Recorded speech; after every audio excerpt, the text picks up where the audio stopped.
Welcome to Island Life Stories. I'm Darren, broadcasting from St. Helena, one of the most remote islands on the planet, and a place that has a funny way of pulling people back. Today I'm speaking with Herne.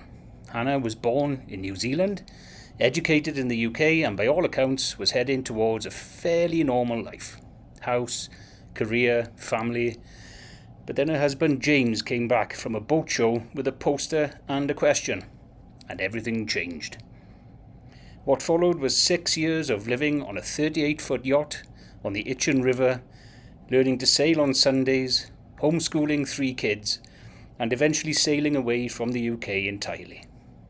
Hannah and her family spent 5.5 years circumnavigating the world, crossing the Atlantic, visiting Fiji after a cyclone to help rebuild a school, spending 2.5 years in and out of New Zealand before finally making their home here on St. Helena. It's a story about what's possible when you stop waiting for the right time and start building the life you actually want. Here's Hannah. In Life Stories, thank you so much for coming on here and speaking to us. All right. You've got an amazing story to tell. I know we spoke to your husband as well, James, but obviously you would have had a different start. Tell us about your early years and what led up to this big decision you made. Right back to St. Helena. Yeah, but the beginnings of all, because James said he met you in the UK. What led you to?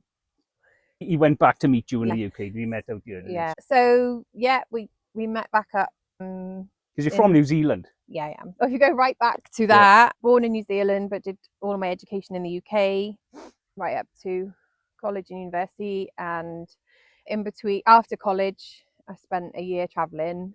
Met James on St. Helena. Ah, okay. Random meeting all the way on the other side of the world. It was meant to be, Darren. But James came. I returned to England, went to university, and James came back to England. If we start from there, Christmas morning, Heathrow Airport in the freezing cold. So yeah, James and I were in the UK together for 12 years, and in that time we got married. I hooked him in 18 months after to the day we were married, and we settled into life. I was still at university, and then I was nursing. James was doing carpentry, running a carpentry shop, and life was going on. It was good, but you get to the point where you think probably should invest in something. Are we going to buy a house, start a family, all that stuff? So we were in Bournemouth at that time, and we started looking at houses, and I'm a little bit nosy, like looking around, and we never quite found anything that we really loved. It's a big investment, it's a big decision to make. Looked around Bournemouth, looked around the south coast of the UK, looked a little bit further afield to West Wales, and yeah, it was nice, but just not quite ticking the boxes. So you felt there was an itch to scratch there. You weren't quite getting to. Bearing in mind that James is from a little island in the South Atlantic. I'm originally from New Zealand. My family's spread across the world as his is. Just not quite sure if the UK is for us. And at about that time, James had happened to go to a Southampton boat show. Oh. Bearing in mind that sailing's in the blood. He came back and he had this poster. He said, Han, he said, what do you think? Should we buy a yacht? So I'm like, how many rich people have got boats, James? Oh, I don't know anything about sailing. I don't get seasick. He went, you'll be fine. You'll be fine. Had you had any sailing experience prior to that? Not any sick. No. So my parents had a small powerboat as a child. Okay. I love the water. I can swim and I don't get seasick. I tick the boxes for James. So I was completely naive when I was looking around these yachts. I was like, oh, that's a nice one. Ooh, what about that? Chatting to people. We had Josh by this point, so like a little 1-year-old tottering around. I thought, are we going to be able to do this? We're buying a yacht. All right, we're going to buy a yacht. We didn't have much time to process it. Within a year, we'd bought Carpe Diem, our Bavaria 38. And at the time, it was a big boat for us because there was just the 3 of us. It's 3 double cabins, nice space in it. I was like, oh, all right. But we're not going sailing yet, James, are we? This is just to live on, right? Yeah. James did quite a lot of work to get it. It was great, but more of a cruising weekend boat rather than a liveaboard. Okay. And bearing in mind it's cold in England, so we had heating fitted, and James did lots of reinforcement. So did you live in it in the UK then for a period? 6 years. You lived it on it, so you lived on it while you were doing it out. Yeah. Okay. It was livable, but James was reinforcing. We got some cosmetic things done, changed the furniture inside, and at the same time he was polishing and polishing all the decks and the hull, but repainted the bottom. We fitted an eberspatcher, which is a heating system. We fitted solar panels, wind generators, lots more communication and tech in there, and we wanted to make it comfortable to live on board. Yeah. We fitted more showers and that sort of stuff. Bearing in mind that we're not buying a house now, we've got a yacht, we're doing this. And then baby number 2 came along, and then baby number 3 came along in that time. And so they all came along before you left the UK. Yeah, right, yeah. It's only Hallie that we had on St Helena. Oh, okay. So we quickly filled the space up. But no, the benefit of doing that and living on board at the time, it felt, because we lived in the Itchen River on board in the marina and out in the river, it felt crazy. We felt like we're the only crazy people doing this. A lot of people thought we were absolutely mad, because you had iced up water in the river, you had snow on the deck, winter in the UK. I take it there was nobody around you doing that at the same time. No, we met one other family. Oh, okay. With one little one aboard, and they didn't last that long either. No, so there was a lot of people around us going, oh yeah, I'm going to the Med next year. And then they were still sitting there. Whereas we'd made a plan, okay, we're gonna give ourselves 6 years. So we lived on board, and we said 6 years time, this is what we're planning on doing. James told his employers, 6 years you've got me for, I'm going. Oh yeah, James, nice story, yeah. And things evolved and things changed, but in that time we managed the space. You get rid of all your stuff that you don't need. As quickly as the children grew out of clothes, we passed them on. The toys no longer needed, you pass them on. You need space for something else. James always had a rule about the amount of clothes we could have. A holdall each. So I had the biggest holdall. And then my stuff was popping out of that. But anyway, I think actually that was part of the success story for us, is managing. So we managed the power on board, managed the water capacity, because at that time we didn't have a water maker. Yeah, and just the spatial awareness and living in that. And it worked. Because we couldn't wait to leave. I said, having young babies, the laundry would dry. If we get to a warmer climate, we can swim in the sea. You can enjoy being on the boat. Really, in that period of time, it's more like being in a caravan, a floating caravan. No, but since then we've met a lot of people that had literally sold up the house, bought a boat, got as far as Gibraltar, and were selling up. Couldn't stand each other. Don't want to see you. Such a small space. So you can't. 6 years of doing it. Moored up, albeit moored up, but it gave you that chance to adapt to it already. Because we were both working, so we were saving at the same time. So I would do night shifts and evening work, and James would work during the day. Yeah. So we always had a Sunday. That was our family day, and we'd go sailing every Sunday. Oh, okay. So we were learning to sail at the same time as managing the space and the kids and all the other commitments. And as time went on, Josh was the only one of school age by the time we were leaving, and we were doing it. It was okay. We were getting the last marina we were in. The last mooring we had was out in the river. So every morning the school run was kids up, dressed, life jackets on, in the dinghy, across the river, into the marina, tie up into the car, or walking, depending on the weather, to school. And that's an effort. James off to work at 7 o'clock in the morning, and he would be a dinghy ride that direction across. No commuting. So that worked, but the schooling and the teachers didn't quite get our way of life, and we found that it was more stressful than benefiting Josh by being in the schooling system. They just didn't get it. It is quite far out there. It's a completely different lifestyle. But there was one occasion where Josh, our oldest, went to school and said, oh yeah, I've been sailing to France for the weekend. And the teacher said, no, Josh, you haven't. Don't tell lies. You live on a houseboat up the river. Yeah. So Josh was most upset, and he came home. And I went into school. I said, actually, we did go. We went to France for the weekend, back again. Bit uppity. And a few things happened like that. And I just said to James, you know what? We're going to be homeschooling at the end of this anyway. It's part and parcel of the lifestyle of cruising. why don't we just make that decision now? Sooner rather than So we joined a homeschooling small community, and that was great. We did a bit of work at home and some workbooks, and James and I have got educational background, and then we met up with other kids and did multi-sports and bits and pieces. It worked brilliantly, and it took all the pressure and stress off and geared us up and prepared us for that way of schooling and stuff, and we'd left as well.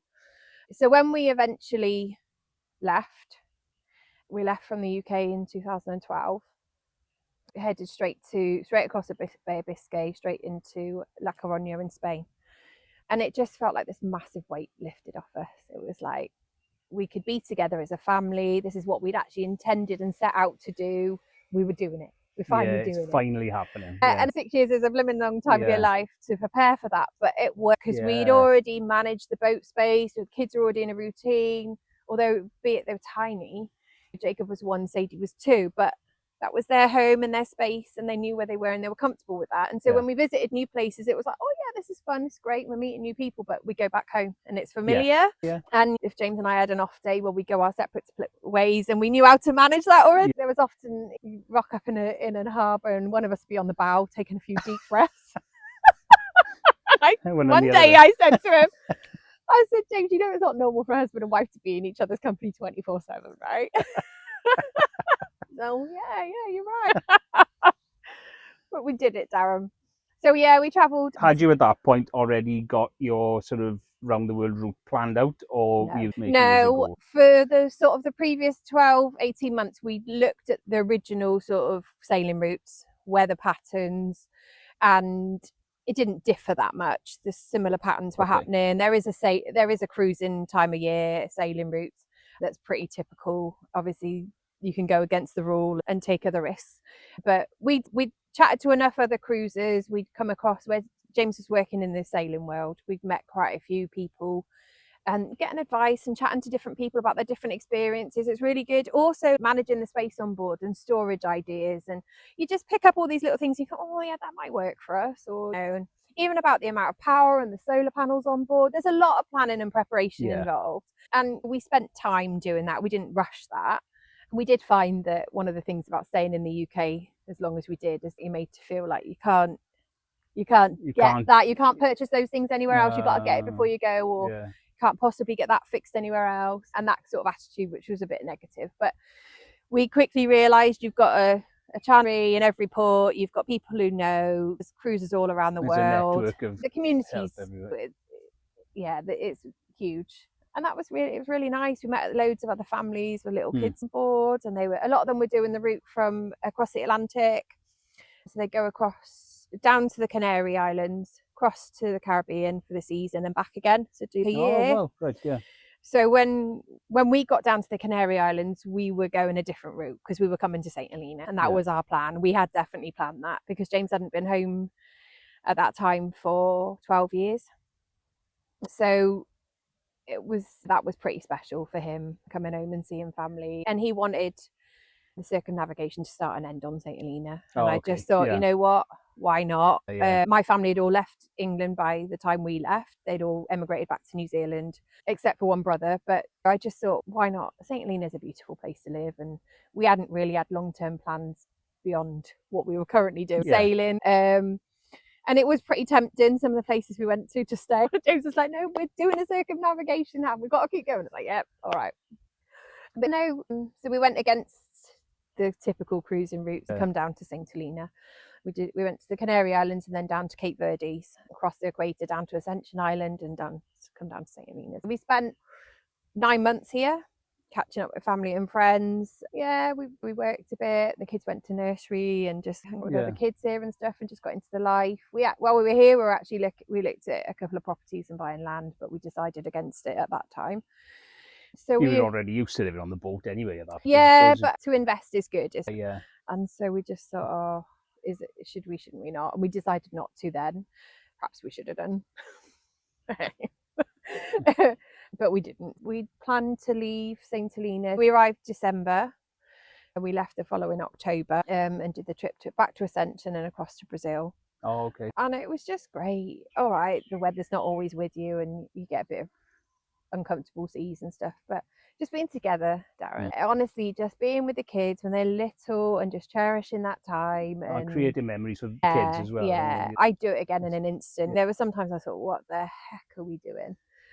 Did you find it more difficult as the kids got older because the space was getting less and less, or did you find it easier because they were able to look after themselves? Yeah, they're a little bit more independent, and they understood a little bit more about where we were, what we were doing. So Sadie and Jacob now are 15 and 16, and they will say they don't really remember anything from the UK until we got to New Zealand. There's a big chunk, and you can understand that from the age of 1. So yeah, for them, their real memories start. They look at the photographs and stuff, but the real memories start in New Zealand. And the Pacific was amazing, travelling through there. So they went to school again for a few months in New Zealand, just in between the seasons. Part of that is because I really wanted them to learn a bit of Maori culture, understand a little bit of where mummy's from. And they have dual nationality, so it was important for them to understand. They're still little at this stage, but this could be home for you if you wanted it when you're older. But when we got to New Zealand, that's a big jump to there, but we spent 2.5 years in and out of New Zealand. With the cruising routes, you go to New Zealand in the summer and you go out to the islands in the Pacific in the winter, because you've got your hurricane season, cyclone seasons, so there's a little bit less risk and you have the best of both weathers. And so we did some volunteering in Fiji after a cyclone. We built a school there, and with a team of people. Oh wow! So we did some meaningful things. The sailing was great, and we feel like we didn't do too bad with the homeschooling. I think you've done fabulously well with the homeschooling. But that was all brilliant. We didn't really have our family support with any of that. It was too far out of the norm for them, and that was pretty challenging for us. But we thought, we're out here, we're living off grid, we're leaving a very small carbon footprint, and we tried to gauge that with the kids as well. This is such a healthy lifestyle in so many ways. Let's try and do something to help somebody else. And in 2016, Cyclone Winston hit Fiji, completely flattened some of the schools and some of the smaller communities, and it was really devastating for some of the families. In their culture and environment, they get used to it because they're right in the hurricane zones, and they get used to this kind of way of living that it might hit us and we might have to.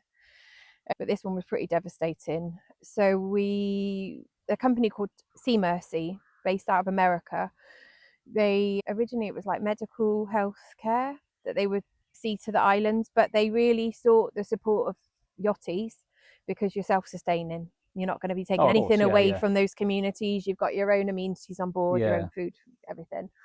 So there was a whole group of boats that went from New Zealand. Sort of cry for help went out, and all the rebuild was funded through Tyre Power, which is a big company in Australia, and that funding was sought through Sea Mercy. And we had 30 cruisers come through in that 3.5 months. Just give a couple of months of their time, whatever skills they had, to support in the rebuild of this little primary school. And we've had friends go back and revisit and see them and see the families. But you become part of the community if you're staying for that amount of time. The kids went to school for the first day of reopening. Sadie did a little dance when they did the Mecca dance when we left and stuff, joined in with the kids. It was really nice. Just something that's like completely out of the norm. You're not going to get this opportunity every day of the week. So we've made some really lovely memories with the kids for that. It's good for the soul as well, isn't it? It's got that feel good factor. Mentally, it's something you're contributing something really positive there, isn't it? Definitely. And a lot of people don't understand that. And my sister-in-law at one point, she was like, "Oh, that's a really nice thing to do. Why on earth would you want to do it though?" So it's a shame you don't get the same positive reactions all of the time, but that's okay. We've done it as a family and made those really nice connections with people. We've still got cruising friends who are still out there cruising. We did 5.5 years and that was too short. And people are still coming through past St Helena, popping by. Is Hannah and James here? Don't meet many St Helenians, so they will remember James. They come ashore looking for James. Just really special. And funnily enough, that I take it that ties in with the farm we're in now as well, isn't it? Because you're able to supply these yachties with absolutely lovely fresh product. We actually advertised ourselves as St Helena Yacht Services before we got back to St Helena to support visiting yachties with any services they needed, yacht repairs, engine part, that sort of stuff. And it worked really well. But unfortunately, there's local issues with other business operators, and it became a little bit too challenging for us. So Too political. we still can, we do it from a distance if people have got our contacts and they want a bit of help. We're more than happy to help. But words travel through this cruising community that if you come to St Helena, look for James and Hannah, they've got fresh fruit and veg. Yeah. So the people put their order in advance before they get it through WhatsApp or an email. We're coming on this date. We want whatever fresh you've got to get us to Brazil.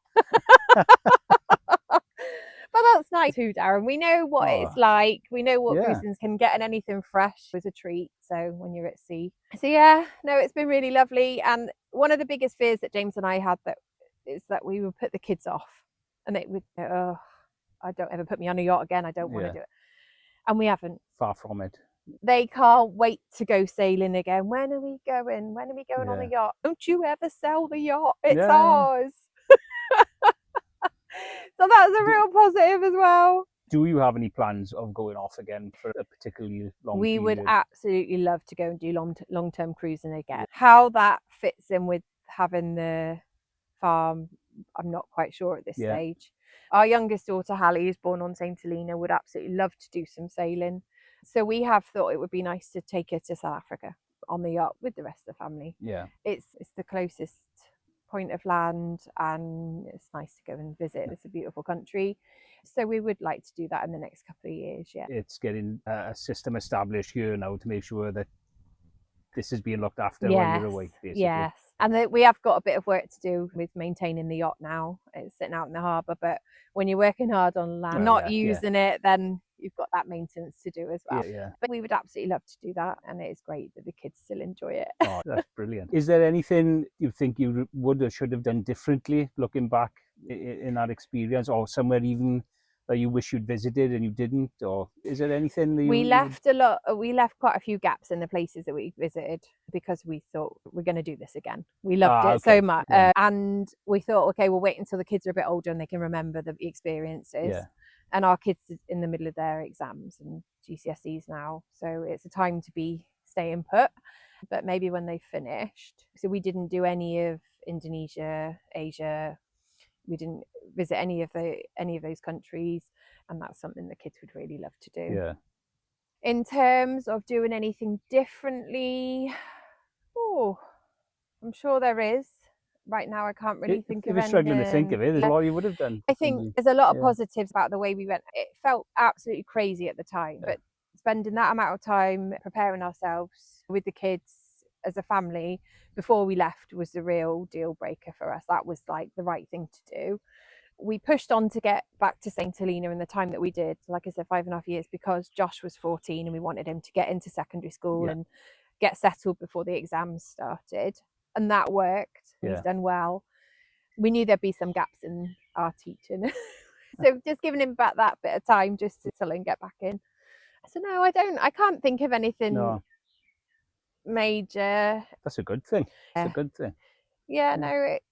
Everything, it was meant to be, wasn't it? I think we're still here telling the story. We're still together. We're still so no, it is good. Honestly, the family, the kids, everybody's so happy, and it's just a testament to everything you've done, I think. It is amazing. I still pinch myself. I can't believe we've really done that.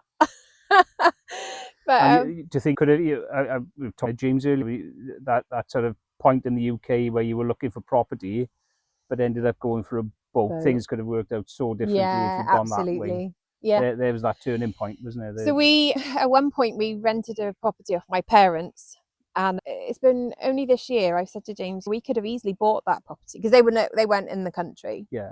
We could have so easily bought that property and done it up and whatever. But we were so dead set on, we're going to save and buy this yacht now. This is what we're going to do, and this is the plan. And okay, we changed ideas about which yacht and what size and that kind of stuff. But the idea of still buying that yacht was there. I know life for the kids could have been quite different. I know it's amazing the life decisions we make and where it sends us, isn't it?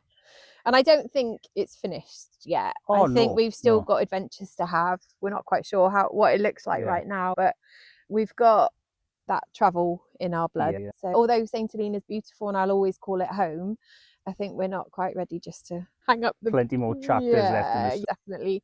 And Hallie's 6, so she's still young and needs some adventures. Yeah. So yeah, no, definitely.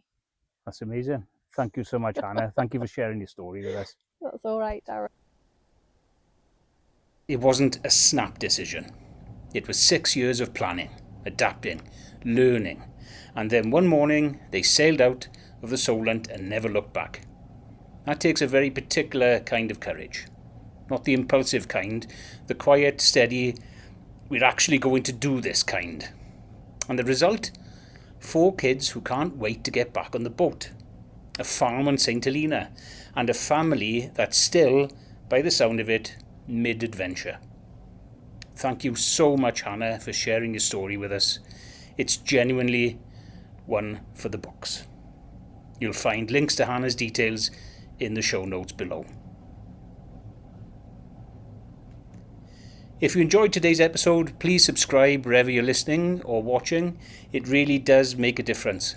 And come and find us on Instagram and Facebook, Island Life Stories, where you can get a glimpse into life on the island and join a community of people sharing stories, advice and ideas just like the ones you've heard today. See you there.